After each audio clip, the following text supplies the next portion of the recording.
great to have you back. Now, in Wuhan, the government there says medical teams are going house to house, checking people's temperatures.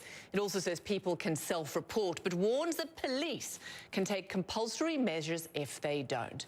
We also know that authorities are setting up makeshift checkpoints on highways in the cities that connect to Wuhan. They are questioning people about their travel histories and testing them again for high temperatures. So let's get more on what it's like in Wuhan right now. Wayne Duplessis lives there and he joins us via Skype. Wayne, great to have you here.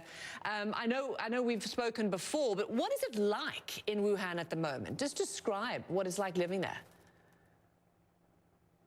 Right now, it's quiet. There's a tension, and how much of that is coming from us, it's hard to say.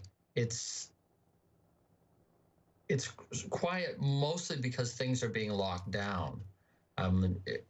We haven't been out of the apartment in over a week. My son, who's on the other side of Wuhan right now, went out the other night to get food, and he was asked to go back to his apartment because they didn't want him traveling at night for his own safety.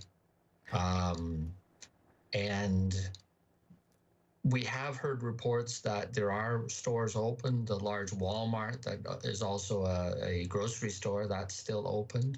People are still going out, usually restricted to one person per household. And the police checks have started going around door to door. Has anyone knocked on your door wanting to take your temperature? Not as of yet, but it's a big city, so I'm sure they'll get to it. They'll get to you. And what do you feel? I mean, are you speaking to your neighbors and obviously people are on the phones? I mean, do people feel like this lockdown is radical or is it justified? What is the feeling towards the local authorities who are really clamping down now heavily? I think everyone is worried, but they do understand. I mean, the few Chinese people and certainly the foreigners that are still here understand that this has to happen. It has to happen. And just to go back to the issue around food, how are you getting food? Are people supplying you? You know, how are you doing it? I mean, if you're going to be running out potentially if your pantry's been raided by yourselves for a week. Yeah, we have enough probably right now for a couple of more weeks. We stocked up before. We can get out to the store and we can buy some things, but we're trying to hold off on that as long as possible. There are some independent deliveries going on, so that is happening. Some local volunteers, they have set up a hotline for things like this, for emergencies as well. So they're like doing what? their best to put it all together. Who can you call? So who can you call and what can they do for you? Well, we have various WeChat groups among the foreigners that we're sharing things, but also we've got some Chinese people, and I've got my school as well.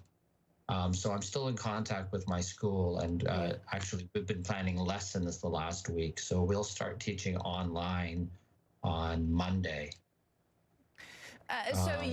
Talk us through. I mean, children aren't in school, students aren't in high school. How is that affecting things? And are other people also doing stuff online?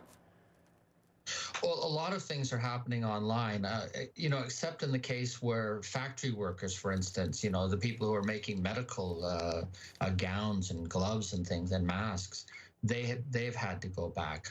If you work in a store, of course, you're there, and that's vital. I mean, you go into a store and you see these people there masked and gloved, and they're keeping us alive, and quite literally. So, you know, the greatest appreciation to these people. And then, of course, the police officers and the security guards that are going around. I mean, there's a lot of things. Sanitation workers are still out. It's great to have this perspective. Thank you. Wayne Duplessis there in Wuhan. Stay safe, and we'll talk to you again. Thank you very much, sir. Thank you.